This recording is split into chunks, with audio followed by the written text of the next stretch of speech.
সেই 50,000 বছরের যে সময়টা, অবস্থানের জায়গাটা কিন্তু ইম্পর্টেন্ট।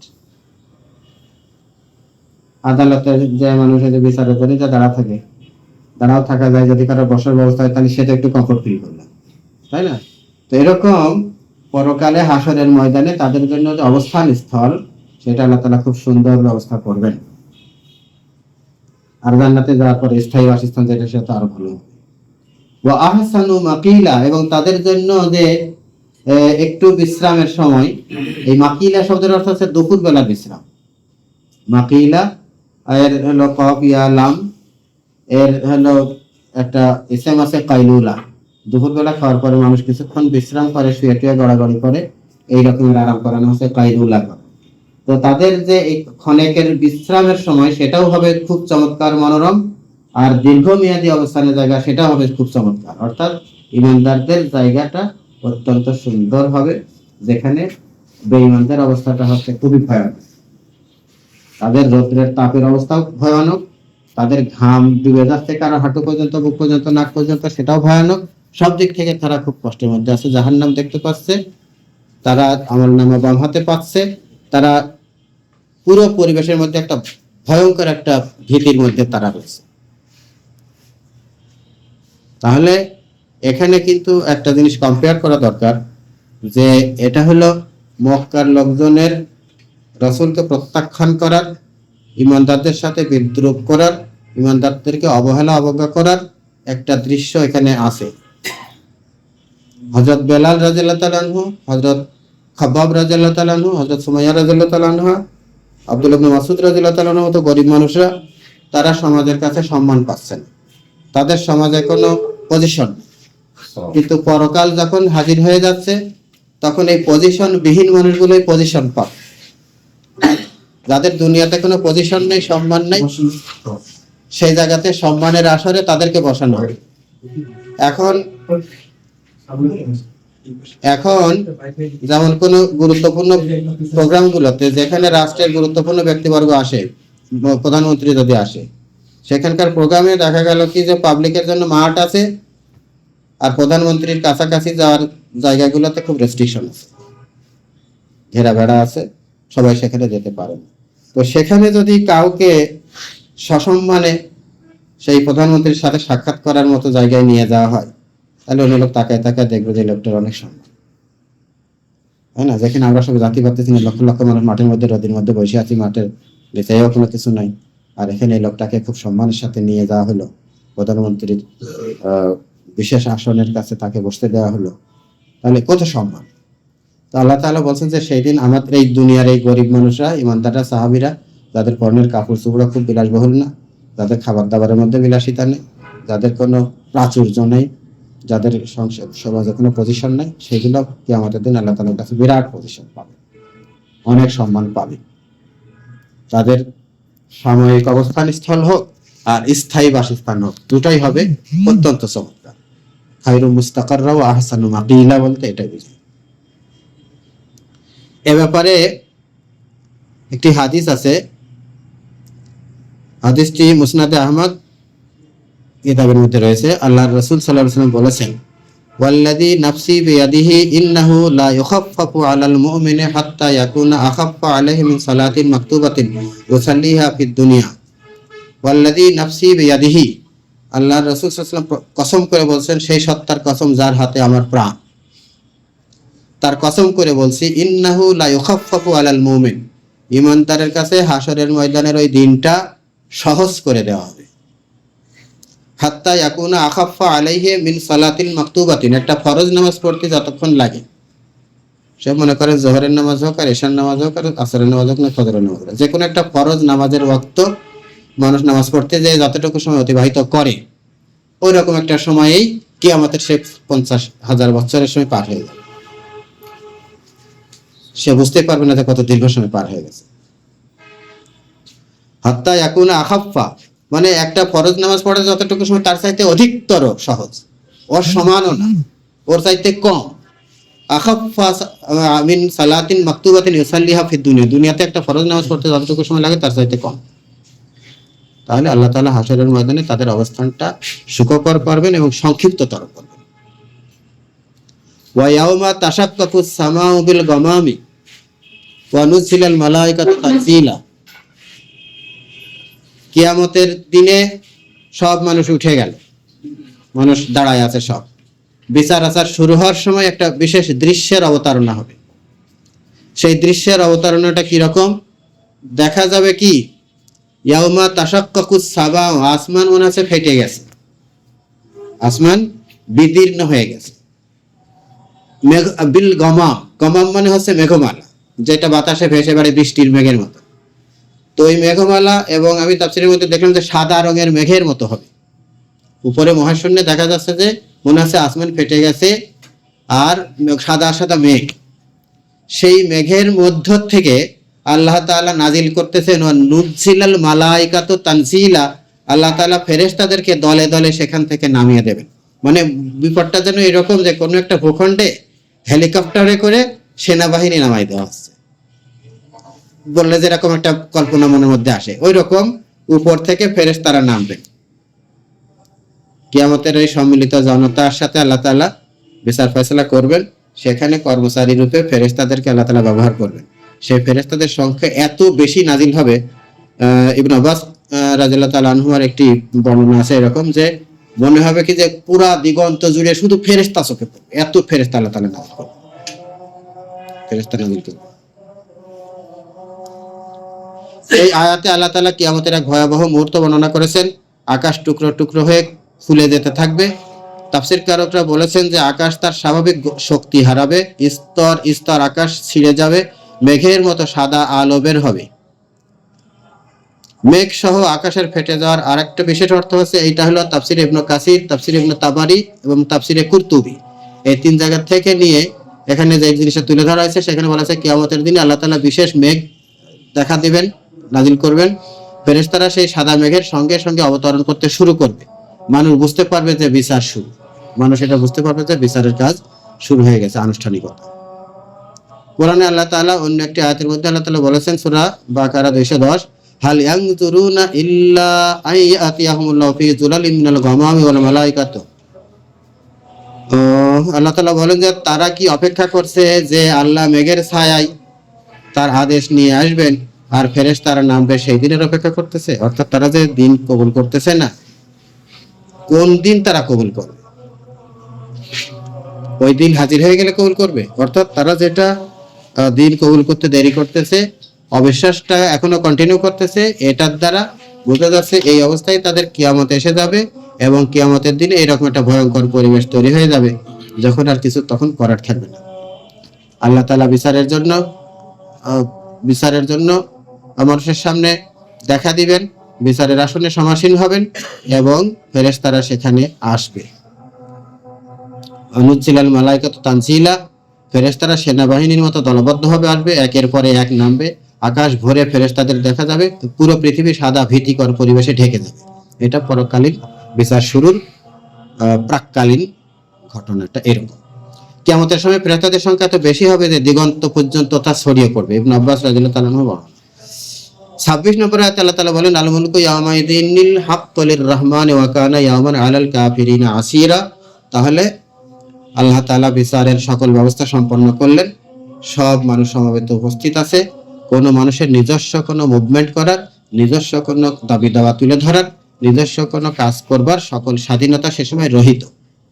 মানুষ শুধু বিচারের জন্য দাঁড়াইছে, আল্লাহ তাআলা যে বিচার ফয়সালা করবেন সেটা প্যাসিভলি রিসিভ করা ছাড়া এখানে কোনো প্রোটেস্ট করার, দূরে সরে যাওয়ার, অন্য কিছু করার কোনো সুযোগ নেই। এখন দুনিয়াতে স্বাধীনতা আছে, কেউ মসজিদে যাইতে পারে, মন্দিরেও যাইতে পারে, মরে যায় বসেও থাকতে পারে, কেউ কোনো ভালো আলোচনায় যেতে পারে, যা খুশি করার স্বাধীনতা সে অনুভব করে।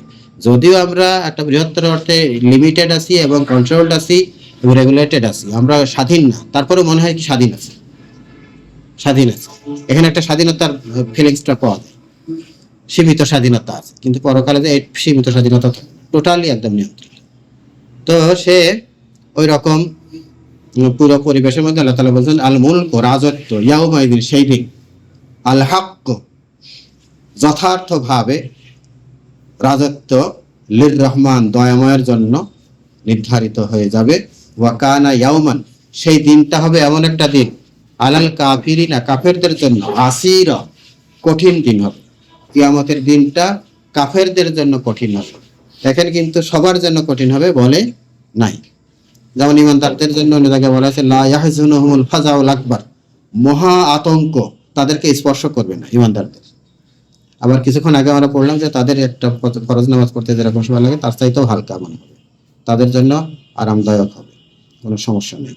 তো এই কাফেরদের জন্য দিনটা বড় কঠিন হবে, দিনটা বড় কঠিন হবে। অর্থাৎ তাহলে রাজত্বের কথা সম্পর্কে বলা আছে যে সমস্ত নকল রাজত্ব, রাজ্য শাসন দুনিয়ায় মানুষকে প্রতারিত করে, মনে করেন বাংলাদেশের ক্ষমতায় যাতে বাংলাদেশের মানে যে কোনো ধরনের শাসন ব্যবস্থাকে রাজত্বই এখানে মিন করা হয়েছে। যদিও রাজা থাক আর প্রধানমন্ত্রী থাকা যাই থাক, এটাই হলো রাজত্ব, কেমন? তো এই রাজত্বের জন্য, রাজত্বের একটু ভাগ পাওয়ার জন্য কেউ দেখা যাচ্ছে পার্লামেন্টের সদস্য হবে, সেও রাজত্বের একটু ভাগ পাইল। কেউ লোকাল গভর্নমেন্টের, কেউ মেয়র হইলো, কেউ কমিশনার হইলো, কেউ বা চেয়ারম্যান হলো, কেউ বা মেম্বার হলো। এরা সব রাজত্বের সব ছোট ছোট একটা কি একটা ইউনিট নিয়ে নিয়ে বসে আছে। এইটুকু পাওয়ার জন্য মানুষের কত লালসা।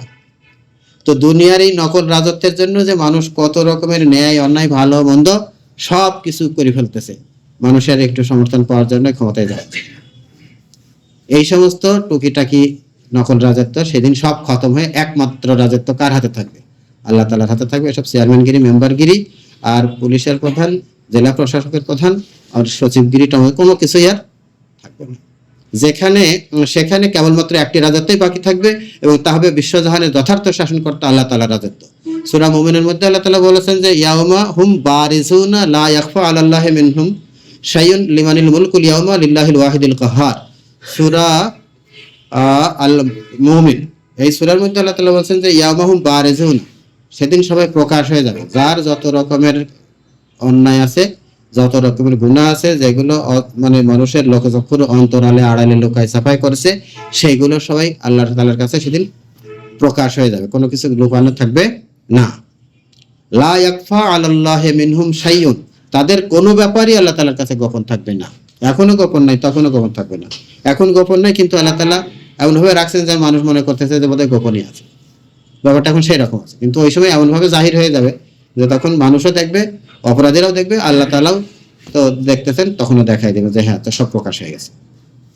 লা ইয়াকফা আলাল্লাহি মিনহুম শাই, এবং আল্লাহ তাআলা জিজ্ঞেস করবেন লিমানিল মুলকুল ইয়াউমা, আজকে রাজত্ব কার? জিজ্ঞাসা করবেন আজকে রাজত্ব কার? তারপরে আল্লাহ তাআলাই জবাব দিবেন, অথবা অন্যেরা জবাব দেবে, বলবে কি লিল্লাহিল ওয়াহিদুল কাহ্হার, আল্লাহ তাআলারই পুরা রাজত্ব আল্লাহ তাআলা, যিনি কাহ্হার।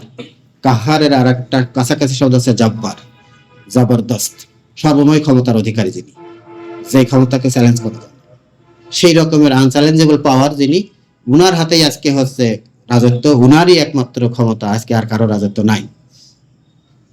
কিন্তু দুনিয়ায় থাকতে মানুষ মনে করে যে রাজত্ব সবারই আছে, আমাদের প্রধানমন্ত্রীর আছে, দুনিয়ার এমন কোনো ক্ষমতা নেই যে আমাকে এই জায়গাতে টলাইতে পারে, এরকম চ্যালেঞ্জ করে না অনেকে।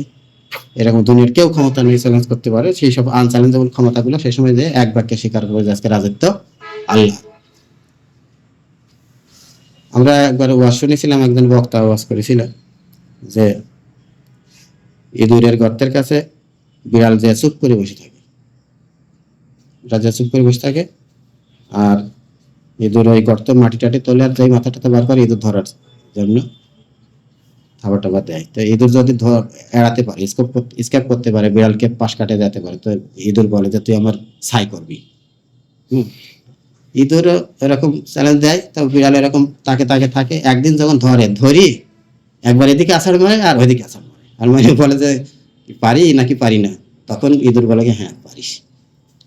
তো এখন যে কদিন দুনিয়া আমরা আছি মনে করি যে আল্লাহ তাআলার রাজত্ব আর কি, আমরাই তো সব। কিন্তু যখন ওই জায়গায় হাজির হওয়ার পরে আল্লাহ জিজ্ঞেস করে কার, যে আল্লাহর রাজত্ব কার, তখন সবাই এক বাক্যে স্বীকার করতে বাধ্য হবে যে রাজত্ব তোমারই, আর কারণ নাই।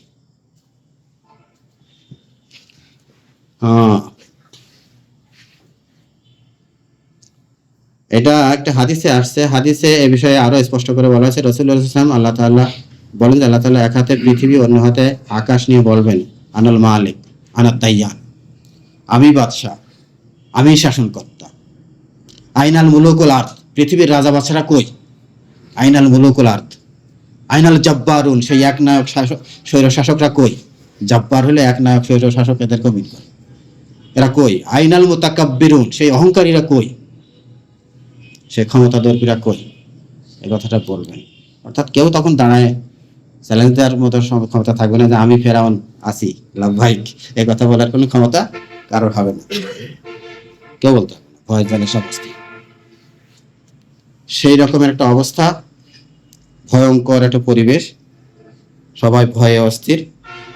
পুরো রাজত্ব আল্লাহ তাআলার হাতে, ফেরেশতারা চারদিকে পুরা বেষ্টনী, এবং প্রত্যেকটা মানুষের সাথেও দুইজন করে ফেরেশতা থাকবে। পুরো এলাকার এনভায়রনমেন্টটা নিয়ন্ত্রণ করার জন্য তো ফেরেশতা আছেই, আর প্রত্যেকের মানুষের সাথে ইন্ডিভিজুয়ালি দুজন করে ফেরেশতা থাকবে।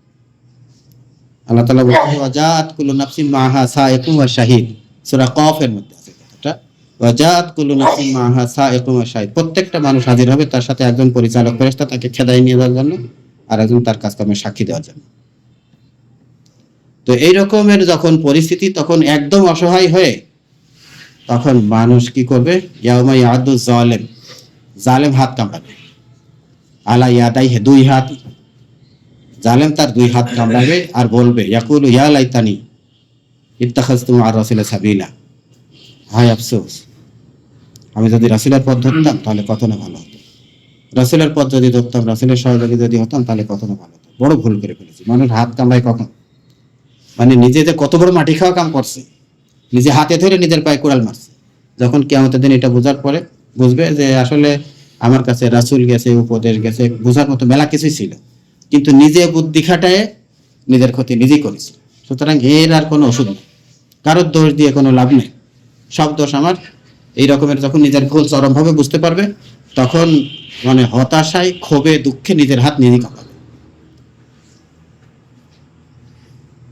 জালেমরা সেদিন নিজের হাত কামড়াতে থাকবে এবং বলতে থাকবে, হায় যদি আমি রাসূলের সহযোগী হতাম। আমরা যারা রাসূল সাল্লাল্লাহু আলাইহি ওয়াসাল্লামের সহযোগী ইমানদাররা নিজেদেরকে মনে করি, তারাও পূর্ণাঙ্গ সহযোগী হতে পারছি না। সেদিন তো জালেমরা তো এরকম আফসোস করবে যে আমরা যদি রাসূলের সহযোগী হতাম। তো জালেমদের ব্যাপারটা খুব কঠিন হলো, কিন্তু আমরা ইমানদারেরা খুব স্যাটিসফ্যাকশনে, আত্মতুষ্টিতে ভুগতেও পারি যে আমরা তো মোটামুটি আছি রাসূলের সাথে। কিন্তু আমরা রাসূলের সহযোগী কতখানি হতে পেরেছি সেটাও কিন্তু দেখার। কতটা হলো চেষ্টা করেও পারছি না, আর কতটা হচ্ছে অবহেলায় পার করে চলে যাচ্ছি সেটাও কিন্তু দেখা। আমরা পরীক্ষার হলে 100 মার্কের উত্তর দেওয়ার জন্য খুব চেষ্টা করি, যদি 5 মার্কও ছুটে যায় তার জন্য দুঃখ করি।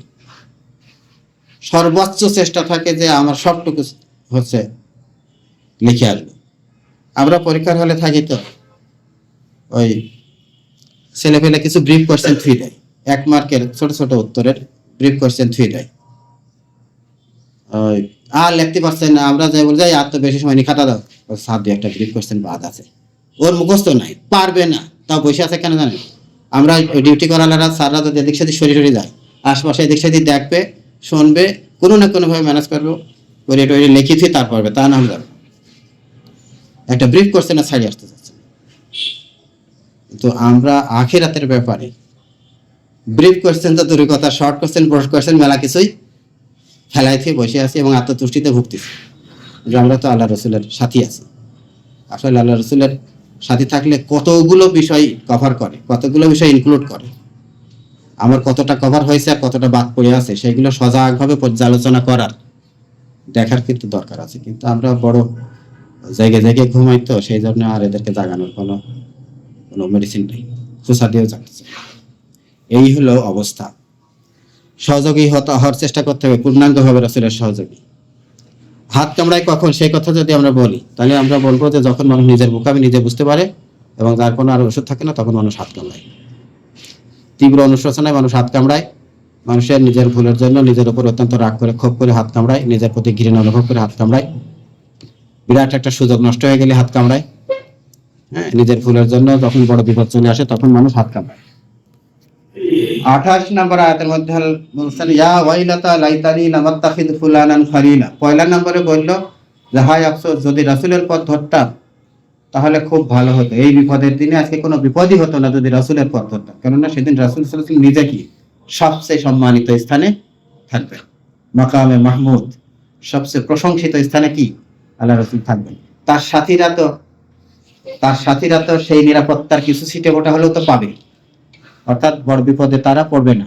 তো সেই রাসূলের সাথে যদি আমরা থাকতাম কতটা ভালো হতো, এটুকু বললো প্রথম আয়াতে বলেছে। দ্বিতীয় আয়াতে বলছে কি, আরেকটা পরবর্তী আয়াতে বলছে কি, যে ইয়া ওয়াইলাতা লাইতানি লামাত্তাখিদ ফুলানান খালিলা, হায় আফসোস, ওই অমুক লোকটাকে যদি বন্ধু রূপে গ্রহণ না করতাম তাহলে ভালো হতো। তাহলে রাসূলের ওই পথ ধরে রাসূলের এই সেই পুরস্কারের জায়গায় যাওয়ার ক্ষেত্রে আরেকটা বাধা হয়েছে ভুল বন্ধুকে চয়েস করা হয়েছে। ভুল বন্ধু চয়েস করার কারণে আজকে আমি ভুল জায়গায় চলে আসি। একটা হাদিস আছে এরকম যে কোন মানুষ তার বন্ধুর দিনের উপরে পরিচালিত হয়, বন্ধু যে পথে চলে সেও সে পথে চলে। সেই জন্য একটু নজর করে দেখা উচিত, খেয়াল করে দেখা উচিত যে কার সাথে বন্ধুত্ব করতেছে। ফাল ইয়ানজুর ইলা মা ইউখালিল, কার সাথে খলিল বানাচ্ছে, কার সাথে অন্তরঙ্গ বন্ধু বানাচ্ছে বুঝে শুনতে হবে। কারণ না, বন্ধুর পথেই মানুষ পা বাড়ায়, এখানে বন্ধু তারা গাইডেড হয়, মিসগাইডেড হয়। বিভিন্ন রকম গাইডেড সম্ভাবনা আছে। বন্ধু নির্বাচনের সময় খুব বুঝে শুনে বন্ধু নির্বাচন করতে হবে। তো কিয়ামতের দিনে ওঠার পরে বলছে যে হ্যাঁ, ওই লোকটার সাথে যদি বন্ধুত্ব না করতাম তাহলে খুব ভালো হতো। তাহলে বোঝা যাচ্ছে মানুষ বন্ধুর দ্বারা কি হয়, প্রভাবিত হয়। সূরা ফালাক আর সূরা নাস, এই দুটো সূরাকে সূরা মুআওয়াযাতাইন বলে, আশ্রয় প্রার্থনা সূরা। ওই সূরার ভিতরে সূরা নাসের মধ্যে আল্লাহ তাআলা বলছেন কি যে মিন শাররিন নাফাসাতি ফিল উকাদ ওয়া মিন শাররি হাসিদিন ইযা হাসাদ, কি জানো, মিনাল জিন্নাতি ওয়ান নাস বলতে হবে, আল্লাযী ইউওয়াসবিসু ফি সুদুরিন নাস মিনাল জিন্নাতি ওয়ান নাস। এই মানুষের অন্তরের মধ্যে খটকা লাগায়, মানুষের অন্তরের মধ্যে কুপ্ররোচনা দেয় যে শয়তান, ওই শয়তানের কাছ থেকে আমি আশ্রয় চাই। এবং মানুষ শয়তান ও জিন শয়তান, দুই শয়তানের কাছ থেকে আমি আশ্রয় চাই। তাহলে মানুষ শয়তান ও অন্তরের মধ্যে কি করে, আশ্রয় ওয়াসওয়াসা দেয়। তো সেই জন্য কোথায় উঠা বসা করবো, কোন সার্কেলে মিশবো, সেটা আমাকে চয়েস করতে হবে।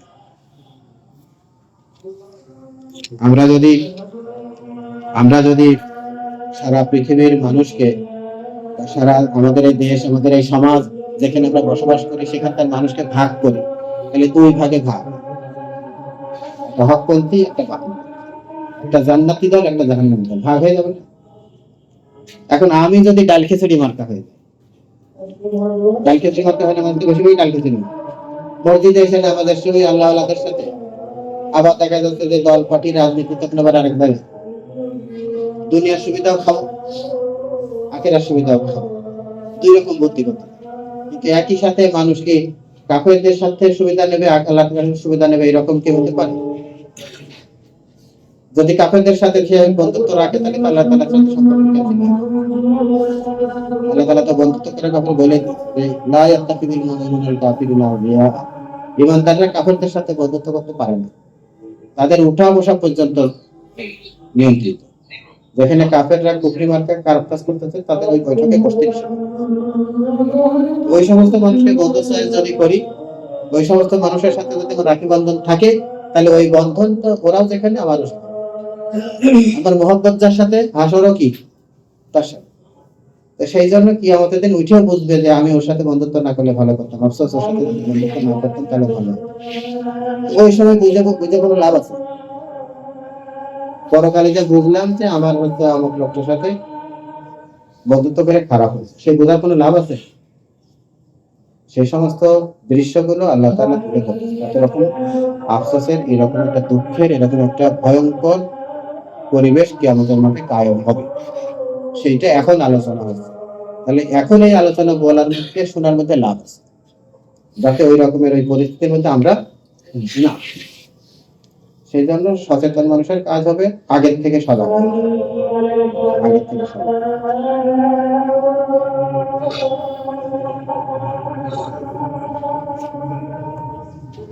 কেউ যদি কারোর সাথে ব্যবসায় পার্টনারগিরি করে সব পুঁজি হারায় যায়, পরে বলবে যে লোকটার সাথে ব্যবসায় যায় ঠিক না, সব পুঁজি পয়সার সাথে ব্যবসা করতে হবে। কেউ যদি কারোর সাথে বন্ধুত্ব করে সন্ত্রাসী দলে যোগ, তারপর একটা ক্রাইম করে বসছে, মানুষটা তারপর ধরা পড়ে এখন ফাঁসি আছে। ফাঁসির মধ্যে যাওয়ার আগ দিয়ে বলবে যে হ্যাঁ, ওই লোকটার সাথে যদি বন্ধুত্ব না করতাম তাহলে আজকে আমার এই ফাঁসি বলছে যাওয়া লাগে। কারোর সাথে যদি এমন একটা ব্যবসায় পুঁজি বিনিয়োগ করা হয়ে যায়, সব ক্ষতিগ্রস্ত হয়ে গেল, তাহলে ওর সাথে ব্যবসা না করতে গেলে ভালো হতো। কোনো দালালের সব করে হয়তো একজন বললো কি যে আপনার ছেলেকে ইটালি পাঠাই দিবে, তো পাঠালো লিবিয়াতে নৌকায় করে ইটালি দাঁতি লাগে মাঝখানে সন্ত্রাসীদের গুলিতে কি হলো। প্রায় এরকম ঘটনা কয়েকদিন আগে একটা নিউজ হয়েছে যে লিবিয়া হয়ে ইতালি যাচ্ছিল, এর মধ্যে জলদস্যুদের গুলি টুলি খেয়ে মারা গেছে বাংলাদেশের বেশ কিছু লোক। এখন সেই বাপ্পারা তো কান্নাকাটি করতেছে যে দালালের খবরটা যদি না করতাম তাহলে ভালো হতো। দুনিয়াতে এরকম খপ করে করে করে মানুষ আফসোস করে, আর এই দুনিয়ার এই দালালদের খপ করে করে যারা ইমান হারাচ্ছে, আখেরাত পরকাল হারাচ্ছে, তারা পরকালে যে বলবে হ্যাঁ ওই লোকটার সাথে যদি বন্ধুত্ব না করতাম তাহলে ভালো হতো। তো সেই রকমের মানুষ কারা হতে পারে আর কার সাথে বন্ধুত্ব করলে পরকালে আফসোস করা লাগতে পারে, সেগুলো এখনই যদি আমরা একটু যাচাই করি তাহলে কিন্তু ধরা কঠিন না, খুব সহজ। ওই লোকটার সাথে বন্ধুত্ব না করলে ভালো হতো, লোকটা আমার কি ক্ষতি করেছে সে কথা আল্লাহ তাআলা বলছেন যে ওই লোকটা তখন বলবে লাকাদ আদাল্লানি আনিয যিকরি, এই লোকটা আমাকে মিসগাইড করেছে, ভুল পথে পরিচালিত করেছে। আনিয যিকরি, যখন জিকির আসছিল আমার কাছে, আনিয যিকরি, জিকির যখন আমার কাছে এসেছে তখন সেই জিকির থেকে আমাকে ভুল পথে পরিচালিত করেছে। আদাল্লা মানে সঠিক পথ বাদ দিয়ে বেঠিক পথে নিয়ে যাওয়া। লাকাদ আদাল্লানি আনিয যিকরি, আমাকে সঠিক পথ থেকে ভুল পথে নিয়ে গেছে লোকটা। তো জিকির আমার কাছে এসেছিল, তো জিকির আল্লাহ তাআলা কোরআন মাজিদকে জিকির বলেছেন বারবার, ইন্না নাহনু নাযালনা যিকরা, আমি জিকির নাজিল করেছি, আমি এই জিকিরকে হেফাজত করব। কোরআন মাজিদকে এরকম জিকির বলা হয়েছে। আমি এখানে যেখানে অনুবাদ দেখলাম সেখানে দেখলাম যে এখানে জিকির বলতে কোরআন মাজিদকে মিন করা হয়েছে। আবার তাফসীর ইবনে আব্বাসের মধ্যে জিকিরের পাশে লেখা রয়েছে এরকম যে আনি তাওহীদে ওয়াত তাআত, আমাকে জিকির থেকে সে মিসগাইড করেছে, মানে কি তাওহীদ একত্ববাদের দিন থেকে আমাকে মিসগাইড করেছে, ওয়াত তাআ আনুগত্যের থেকে আমাকে সে সরাই করেছে, আমি আনুগত্যের জায়গায় অবাধ্যতায় চলে গেছি। এই জন্য আজকে আমাকে পরকালে এই জায়গাতে এই বিপদে পড়তে হচ্ছে। ওয়া কানা শাইতানু লিল ইনসানি খাযুলা, শয়তান হচ্ছে মানুষকে ধোঁকা দেওয়ার জন্য বিরাট এক দুশমন। শয়তান হচ্ছে বড়ই বিশ্বাসঘাতক, আজকে প্রমাণিত হলো কিয়ামতের দিন। সে ওই কথা তখন বলবে যে ওই লোকটা আমাকে পথভ্রষ্ট করেছে, শয়তান আমাকে ধোঁকা দিয়েছে। ওয়া ক্বালা রাসূলু ইয়া রাব্বি, রাসূল বললেন হে রব।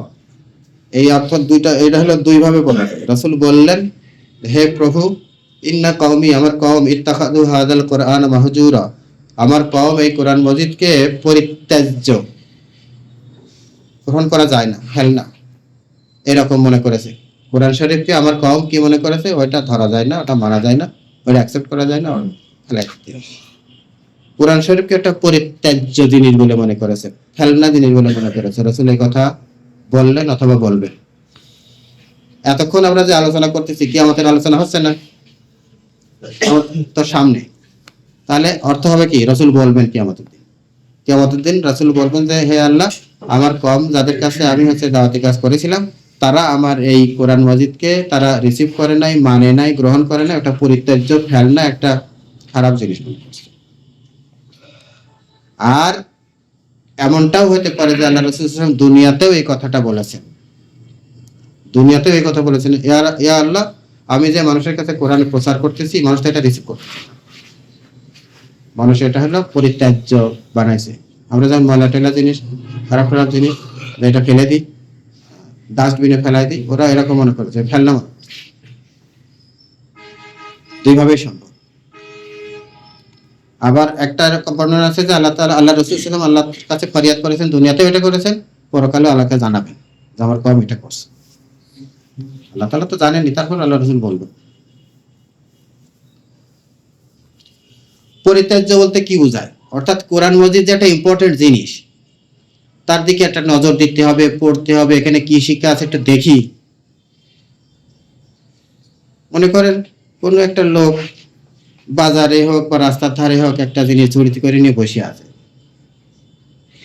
কেউ যদি তার দিকে একদম না তাকায়, দামও জিজ্ঞেস করে না, তাকায়ও না, লোকটা যদি 2-1 ঘন্টা দেখে বসে থেকে দেখে যে এমন একটা জিনিস নিয়ে বসে রয়েছি যে কেউ তাকায়ও নি, দামও জিজ্ঞেস করেনি, কিছুই করেনি, মনের ভিতরে একসময় আফসোস হবে এমন একটা জিনিস নিয়ে এসে বসে রয়েছি যে এই জিনিসটা কারোর কোনো মনোযোগই আকর্ষণ করলো না, এরা এতই ফেলনা জিনিস হয়ে গেল। তো ওদের ভাবধারাটা এরকম যে আল্লাহ তাআলার কিতাব মানুষের কাছে প্রচার করা হচ্ছে, ওরা এই জিনিসটাকে ইম্পর্টেন্টই মনে করছে। তো ওরা খুব খারাপ ছিল, সেই জন্য এরকম করছিল। কিন্তু আমরা তো খুব ভালো। আমাদের মুসলমানদের অবস্থা কি? মুসলমানদের কাছে আল্লাহ যে কিতাব ঘরে আছে, সেই কিতাব পড়া এবং আল্লাহ তাআলা কি মেসেজের মধ্যে দিয়েছে সেটা বোঝা, এবং এই কিতাবের ভিতরে যেই আদেশ নিষেধগুলো আছে সেগুলো পালন করার দ্বারাই আল্লাহ তাআলার সন্তুষ্টি অর্জন করা, পরকালে নাজাত পাওয়া, এরকম একটা মারাত্মক রকমের জিনিসের ভিতরে আছে। সেই জন্য এটা বারবার পড়ার দরকার। তা কি আমাদের এই মুসলমানেরা আমরা কি সেটা দেখাতে পারতেছি? কোরআনের সাথে আমাদের যে ট্রিটমেন্ট সেটাকে আমরা দিতে পারছি? আমরা তো নিন্দা করে যাচ্ছি ওদের। খালি ওদের নিন্দা করলে তো হবে না, আমার নিজের নিন্দাও তো করা দরকার। ওরা তো অবিশ্বাসী ছিল, প্রত্যাখ্যান করেছে, কিন্তু আমরা বিশ্বাস করে কি কাজটা করেছি? সেই জন্য ওরা কোরআনের প্রতি দৃষ্টি দেওয়া যেতে পারে বলেই মনে করে। তারা এটাকে প্রলাপ এবং অর্থহীন বাক্য বলে মনে করেছে। আবার তারা কোরআন শরীফকে নিজেদের অর্থহীন বাক্যের লক্ষ্য বস্তুতে পরিণত করেছে। কোরআন শরীফকে বলছে এটা প্রাচীন কালের আসাতিরুল আউয়ালিন, প্রাচীন কালের কাহিনী, প্রাচীন কালের কাহিনী। কেউ কেউ বলছে যে এটা হলো কবির কবিতা, কাব্য, এরকম বলার চেষ্টা করছে। কেউ কেউ বলছে যে কেউ একজন তাকে শিখাই দিয়েছে, সকাল সন্ধ্যা তাকে একটু পড়ে টড়ে শোনানো হয়, শিখাই দেওয়া হয়, সেই জন্য সেটা শুনে শুনে এসে বলে, আল্লাহর বাণীগুলোই বলে। এইসব কথা বলে কোরআনকে তারা প্রত্যাখ্যান করেছে। এখন আমাদের এর বিপরীতে যাইতে হবে। কোরআন শরীফকে লক্ষ্যবস্তু, কোরআন শরীফের প্রতি মনোযোগ দেওয়া, কোরআন শরীফকে অধ্যয়ন করা এবং আদেশ নিষেধকে জানার চেষ্টা করা, এটা দরকার। ওদের বিপরীতটা আমাদের।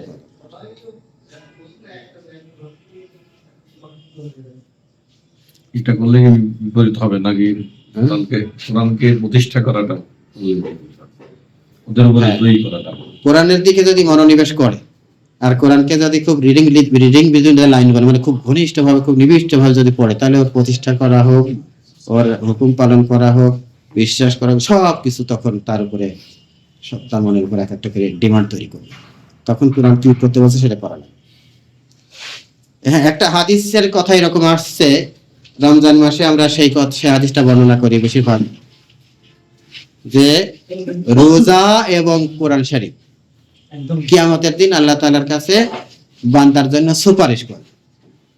রোজা বলবে কি যে আমি তার খাদ্য পানীয়, তার চাহিদা ইত্যাদি থেকে তাকে বিরত রেখেছি, সেই জন্য তার ব্যাপারে আমার সুপারিশ গ্রহণ করে আল্লাহর কাছে রোজা বলবে। আর কোরআন শরীফ বলবে কি যে আমি ইন্নী মানাতুহু নাওমা, আমি তার ঘুম থেকে বিরত রেখেছি, আমি তাকে ঘুম থেকে বিরত রেখেছি, সুতরাং তার ব্যাপারে আমার সুপারিশ গ্রহণ করে। তাহলে কোরআন শরীফ আমার ঘুম থেকে বিরত রেখেছে। তো খুব গভীর বিশ্লেষণে যদি নাও যায়, একটা সাদামাটা বিশ্লেষণ তো এরকম হতে পারে যে অন্তত রাত্রিবেলা কিছু ঘুমের, মানুষ যখন ঘুমায় বা ঘুমের যখন প্রয়োজন, সেই রকম সময় না ঘুমিয়ে কোরআন স্টাডি করা দরকার। দরকার নেই এরকম। আমি যদি সেটা করি, তারপরে না কোরআন শরীফ আমাকে বলবে যে হ্যাঁ ওই লোকটা ফজরেরও নামাজের আগে বা এশার পরে, রাত 10টারও পরে কোরআন শরীফ পড়েছে, যে সময় সাধারণত নর্মাল টাইম ছিল ঘুমাতে যাওয়ার, সে সময় না ঘুমায় আমাকে স্টাডি করেছে, সুতরাং তার ব্যাপারে আমার সুপারিশ গ্রহণ করে। তো কোরআনের প্রতি যদি আমি আন্তরিক হই, তাহলে তো এইভাবে আমি কোরআনকে সময় দিই। সময় না দিয়ে আন্তরিক হই কেমন? একটু পড়ি না, বোঝার চেষ্টা করি না, কোন রকমের এর থেকে লেসন নেওয়ার চেষ্টা করি না, তাহলে কি করে আমি কোরআনের প্রতি আন্তরিক হই? কোরআন এমন একটা জিনিস যে ব্যাপারে অমনোযোগী হয়ে থাকা যায় না। কোরআন এর ব্যাপারে হাদিস শরীফে বলা হয়েছে যে এটা হলো হুজ্জাতুল লাকা ওয়া আলাইকা, এই কোরআন শরীফ তোমার পক্ষে দলিল অথবা বিপক্ষে দলিল। তুমি যদি কোরআন শরীফকে প্রপার ট্রিটমেন্ট দাও, কোরআন শরীফকে গুরুত্ব দাও, কোরআন শরীফের শিক্ষা দীক্ষা আমল করো, তাহলে কোরআন শরীফ তোমার পক্ষে দলিল। আর কোরআন শরীফকে অবহেলা করবে, তাহলে কোরআন শরীফ বিপক্ষে দলিল। বিপক্ষে দলিল হয়ে দাঁড়ালে কোরআন শরীফের সাক্ষ্য দেই চলে যাওয়া যাবে, জাহান্নামে চলে যাওয়া যাবে। সুতরাং এই কোরআন শরীফকে যারা পরিত্যক্ত বলে মনে করেছে, তাদের ব্যাপারে আল্লাহ রাসূল আল্লাহর কাছে ফরিয়াদ জানাবেন। আল্লাহ তাআলা সেই ফরিয়াদ শুনে কি বলছেন? ওয়া কাযালিকা জাআলনা লিকুল্লি নাবিয়্যিন আদুওয়ান, এভাবেই আমি বানাই লিকুল্লি নাবিয়্যিন, প্রত্যেক নবীরই আপনার উম্মত আপনার সাথে শত্রুতা করতেছে, অবজ্ঞা করতেছে, ইগনোর করতেছে, নেগলেক্ট করতেছে, কোনো গুরুত্বই দিচ্ছে না। এই কষ্ট আপনি মুহাম্মদ রাসূলুল্লাহ সাল্লাল্লাহু আলাইহি ওয়াসাল্লাম একলা করতেছেন না, যত নবী আসছে আগে তাদের সাথে এই কামটাই করা হয়েছে। সেসব নবীর উম্মতেরা নবীকে এরকম অবহেলা করছে, কষ্ট দিয়েছে, অবজ্ঞা করছে। ওয়া কাযালিকা জাআলনা লিকুল্লি নাবিয়্যিন আদুওয়াম মিনাল মুজরিমিনা, অপরাধীদের ভিতর থেকে এই দুশমন বানানো হয়েছে, প্রত্যেক নবীরই দুশমন ছিল। ওয়া কাফা বিরাব্বিকা হাদিয়ান ওয়া নাসীরান, আপনার ব্যাপারে আপনার রবই যথেষ্ট পথ প্রদর্শক রূপে এবং সাহায্যকারী রূপে। অর্থাৎ রাসূলুল্লাহ সাল্লাল্লাহু আলাইহি ওয়াসাল্লামকে তো আল্লাহ তাআলা একটা মিশন দিয়ে পাঠাইছেন না, শিরকে ভরা দেশে পরিবেশে তাকে পাঠাইছেন। শিরক দূর করতে হবে, তাওহীদ প্রতিষ্ঠা করতে হবে, আল্লাহ তাআলার রেজামন্দির, আল্লাহ তাআলার রাজি খুশির যত আমল আছে সেটাকে এস্টাবলিশ করা, আর আল্লাহ তাআলার অপছন্দের, আল্লাহ তাআলার কাছে গ্রহণযোগ্য নয় এরকমের যত রকমের নোংরামি আছে, ওখানে সুদ ঘুষ জেনেবা বিচার লুটতরা মারামারি কাটাকাটি রক্তপাত যা আছে সব কিছুর নেগেটিভ জিনিসগুলোকে সরানো, আর আল্লাহ তাআলার দেওয়া ভালো জিনিসকে প্রতিষ্ঠা করার যে বিরাট মিশন নিয়ে আল্লাহ রসুলকে আল্লাহ তাআলা পাঠাইছেন, সেই কাজটা করতে হলে হেরা পর্বতের গুহার থেকে যে নবুয়তটা লাভ হলো, তারপরে থেকে নিয়ে একদম শেষ জীবনের দিনটা পর্যন্ত যতগুলো কাজ ধাপে ধাপে ধাপে ধাপে আগাইছে, কখন কোন পদক্ষেপ নিতে হবে, কখন কোন জায়গায় কি দাওয়াতি কাজ করতে হবে, কখন কোন অ্যাকশনে যাইতে হবে, সব ব্যাপারে পুরো একটা গাইডেন্স আল্লাহ তাআলার পক্ষ থেকে আছে না, নাকি একলা একলাই করা সম্ভব ছিল? তো এই যে পথ প্রদর্শন করা, প্রপার গাইড করা, কখন কোন ডিসিশন নিতে হবে, শত্রুতার মোকাবেলায় কখন কোন কথা বলতে হবে, কোন পদক্ষেপ নিতে হবে, সব গাইড করার জন্য আল্লাহই যথেষ্ট। এবং যখন যুদ্ধে আপনাকে শত্রুর মোকাবেলা করতে হচ্ছে, যুদ্ধে আল্লাহ তাআলার পক্ষ থেকে সাহায্য আল্লাহ তাআলা দিয়েছেন, যখন যে সাহায্যের প্রয়োজন সেই সাহায্য আল্লাহ তাআলা দিয়েছেন। এই সাহায্য দেওয়ার জন্য আল্লাহই যথেষ্ট, আল্লাহ রাসূলকে আর কারো কাছে ধর্ণা দিতে হবে না। একসময় আবু তালেব রাসূলুল্লাহ সাল্লাল্লাহু আলাইহি ওয়াসাল্লামকে বলেছিলেন যে তোমার এই চাচারা যে সমস্ত প্রস্তাব দিচ্ছে তুমি একটু বিবেচনা করে দেখো, গ্রহণ করা যায় কিনা। তখন আল্লাহ রাসূল সাল্লাল্লাহু আলাইহি ওয়াসাল্লাম মনে করেছিলেন কি যে এই যে শত্রুদের যাবতীয় প্রতিবন্ধকতা, শত্রুতা, এর মোকাবেলায় চাচা যে এতদিন যে সাপোর্টটা দিয়ে আসতে, সম্ভবত চাচা ক্লান্ত হয়ে পড়তেছে, চাচা বোধহয় আর পারবে না।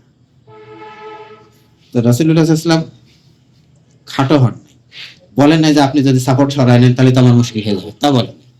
বলছে ওরা যদি আমার হাতে দেখাতে শুরু হবে তা আমার এই দাওয়াত হবে না, অনুমতি।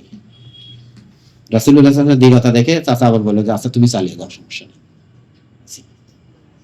রাসূলুল্লাহ সাল্লাল্লাহু আলাইহি ওয়াসাল্লাম আল্লাহ তাআলার উপরে তাওয়াক্কুল করেছেন। চাচা হেল্প দিয়েছে ভালো, কিন্তু চাচা সরে গেলে রাসূলুল্লাহ থামতেন না, থামার পাত্র তিনি না, থামতে তো আসেন নাই। এই জন্য আল্লাহ তাআলা বলছে যে হেদায়েত পথ প্রদর্শন করা, রাসূলের পথ প্রদর্শন এরকম না যে তুমি মুশরিক হয়ে যাচ্ছ না, আল্লাহ তাআলা তাকে যে টার্গেট পর্যন্ত নিয়ে যাবেন সেজন্য যতগুলো কাজ করা দরকার সেই কাজগুলো ঠিক পয়েন্টে পয়েন্টে সঠিকভাবে করে যাওয়ার জন্য যে গাইড দরকার সেটা আল্লাহ তাআলাই যথেষ্ট। বিপদের মধ্যে সাহায্য করার জন্য আল্লাহই যথেষ্ট। করেছেন না যখন হিজরতের সময় গারে সুর লুকায় আছে, ওরা খুঁজতে খুঁজতে খুব কাছে চলে গেছে, পাইতনি। সুরাকা ঘোড়া দাবড়ায় যাচ্ছে, ঘোড়ার পা দাবি যাচ্ছে না, ঘোড়ার পা দাবি যাচ্ছে, উচটকে উল্টায় উল্টায় পড়ে যাচ্ছে, নাগাল তো পাচ্ছে না। আল্লাহ তাআলা তো শেষ পর্যন্ত তাকে নিয়ে যাবে, শত্রুরা শত্রুতা করবে। আল্লাহ তাআলা বলছেন যে আল্লাহু ইয়াসিমুকা মিনান নাস, মানুষের হাত থেকে তোমাকে আল্লাহ তাআলা রক্ষা করবে। একদিন তো এরকম আল্লাহ রাসূল বলেছিলেন, রাসূল যখন হিজরত করে মদিনায় চলে গেলেন, তখন রাসূলুল্লাহ সাল্লাল্লাহু আলাইহি ওয়াসাল্লামের নিরাপত্তার জন্য, সেফটির জন্য সারা রাত সাহাবীরা পালাক্রমে পাহারা দিতেন। চারদিকে উনি যেখানে থাকতেন তার চারপাশে ডিউটি করে ভাগ করে নেওয়া হতো, পাহারা দেওয়া হতো। একটা জায়গায় এরকম আছে, যখন আল্লাহু ইয়াসিমুকা মিনান নাস, নিশ্চয় আল্লাহ তাআলা মানুষের হাত থেকে তোমাকে রক্ষা করবেন, এই কথা যখন নাযিল করেন তখন আল্লাহ রাসূল সাল্লাল্লাহু আলাইহি ওয়াসাল্লাম বলছেন যে তোমরা চলে যাও, আল্লাহ তাআলা এরকম হয়েছে। তো আল্লাহ তাআলা রক্ষা করবেন, আল্লাহ তাআলা সাহায্য করবেন। তো এই যে